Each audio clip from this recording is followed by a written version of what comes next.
আসসালামু আলাইকুম প্রিয় দর্শক, আজকে আপনাদেরকে দেখাবো যে আমাদের মাদ্রাসায় সেহরের জন্য ছাত্রদের জন্য পাক করা হচ্ছে। তো এই যে দেখতে পারতেছেন যে চুলাই ভাত বসানো হয়েছে, ভাত ওটা লাস্টে কিছু নামানো হবে।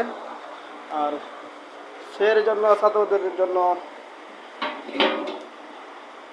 মাছ মাছ রান্না করা হয়েছে।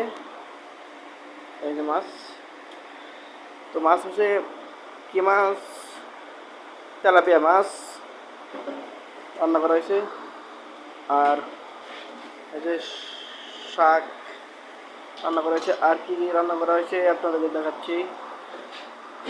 এই যে পুঁই শাক রান্না করা হয়েছে প্রিয় দর্শক।